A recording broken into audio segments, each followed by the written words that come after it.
don't really think about their wall placement or their cooldowns. They would just kind of throw them out. Any damage you do while your E wall is up will trigger it to give Groot extra shield. It kind of reminds me of Zarya from Overwatch. It's really hard to use your wall effectively because they can just shoot above the walls. As soon as those guys are in the game, I would not stay around on Groot for too long. Hello everyone, my name is Nevix. I'm a Vanguard player for Virtus.Pro, and today I'm gonna do a guide on Groot and explain to you guys how you can better play him and climb on the ladder. So I will go into practice range and I can show you guys some easy simple tricks and mechanics how you can better play Groot. Your normal auto attack, which is just left click, you do about 70 damage and you have like 25, I think it's 21 meter range. So you have pretty good range on Groot, and it's like a projectile, so you have to predict sometimes on moving targets where to aim. Then you have your grenade, your right click, so you can easily like left click, right click, and it does 60 damage AoE. It's a pretty strong ability. Next ability is his shift, which is a wall he can place 70 meters away. And he places it, and any damage that an enemy take will make the wall react and do a slash, and it does 60 damage.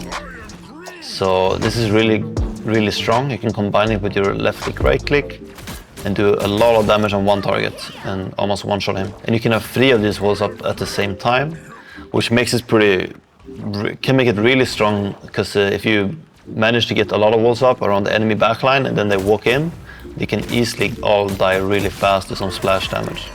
It's very strong. And then you have Groot's third ability, which is his E. It's a big wall you can place.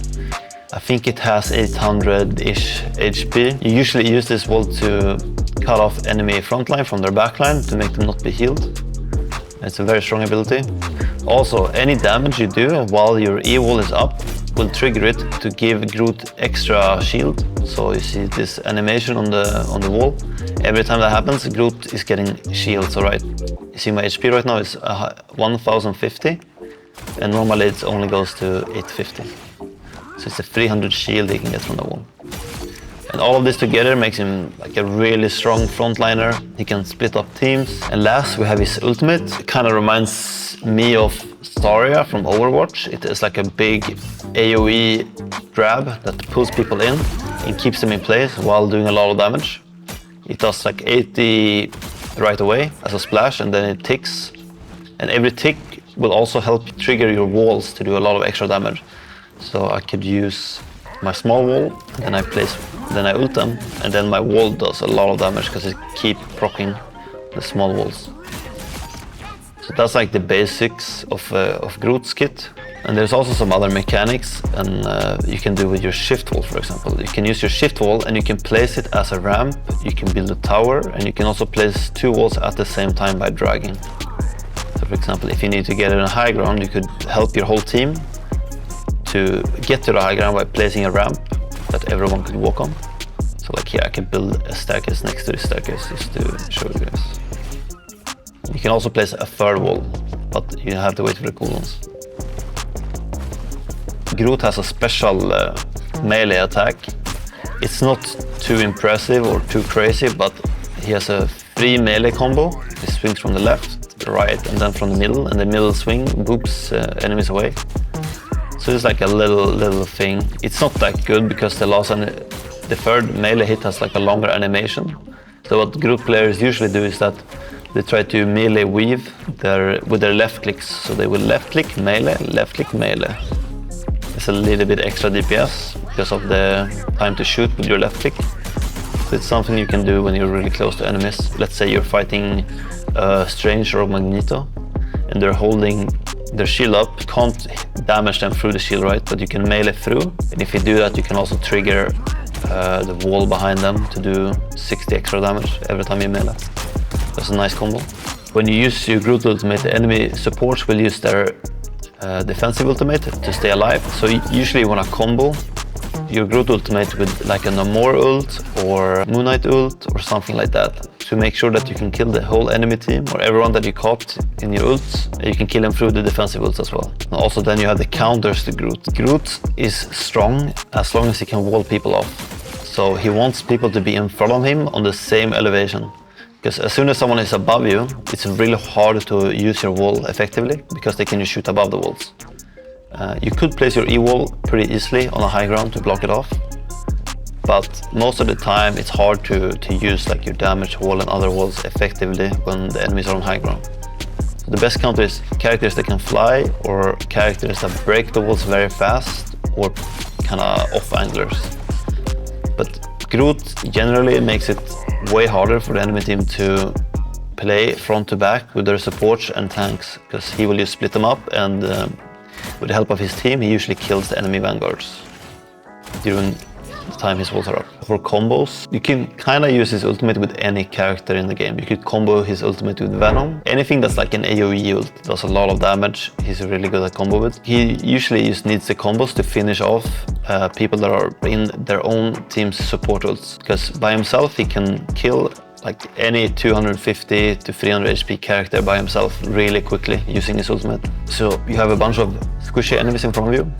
You look for the angle to get a big grab, so you use your grab, and then right after you hit people you want to place a small wall behind them to trigger the attack to happen on as many people as possible, and also combo with a left click, right click. So again, you ult, you put the wall behind them, you left click, right click, and by that time you probably killed the whole team if there's no support ult or a lot of other like healing characters pocketing them. And you can do it by yourself, so some extra damage makes it really hard for them to live. And you can also use double wall combo with Groot. So you Groot ult into the double wall. I'm a bit far here. You can also use your walls to get elevation. You hold left click, then you walk on it, and you look straight down, and there's going to be a timing where you can place two walls up at the same time. So you can easily wall yourself up like this and use your ultimate above like enemy tanks that will be placed here, above their shields. It's a nice little trick when you have like a Namor combo, because then you will kill without using the small walls. You can do this into ulting above enemy shields or just getting a better angle. The most common mistake Groot player does is that they don't really think about their wall placement or their cooldowns. They would just kind of just throw them out and maybe like leave their walls around in bad locations where they're not really blocking enemy heals. It's not really effective, because let's say you place a bad E wall and it doesn't really block anything. If you remove it right away, the cooldown is only 5 seconds. You want to make sure every time you have E-wall, you want to have impact and you want to cut off the healing. And if it's a bad one, instantly remove it to keep your cooldown. Because whenever the E-wall takes damage, the cooldown becomes longer. Same thing with the shift wall. If you use your small walls and they're kind of in bad spots where they will break fast, or there's no one to shoot them, like they're too far away from the enemies and you don't like keep replacing them. So you always want to have your walls in positions where there's a high chance someone walks past them, or they use block damage or healing.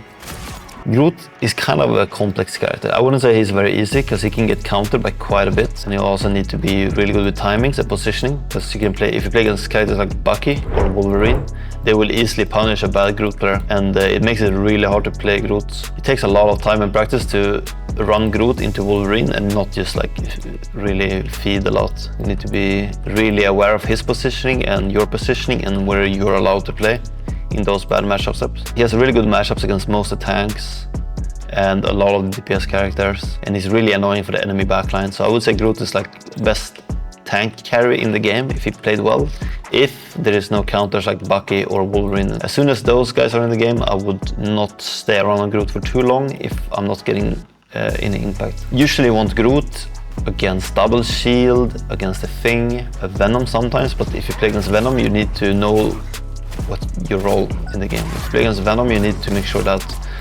you wall off the enemy backline every time Venom goes in, and then you also turn around and help dealing with the Venom. Bad matchups is like Bucky, Punisher, Wolverine, and any flying character. He's not that good against flyers because your walls cannot block their LOS very easily. Special settings for my character. Groot doesn't really require anything. Only change I would do to settings is like turn on health bars for every character. It's only enabled on support characters, but I like having it on all my tank characters, because sometimes it's important that you use your walls to save your teammates, right? So if someone's low, you can use your E-wall to block the LOS of the enemies and save him. give your support some time to heal them up. Thank you guys for watching. That was my Groot guide from Nevix. I hope you guys enjoyed. Let me know in the comments what you think, and if there's any other guides you guys want to see from me, let me know. And thank you guys.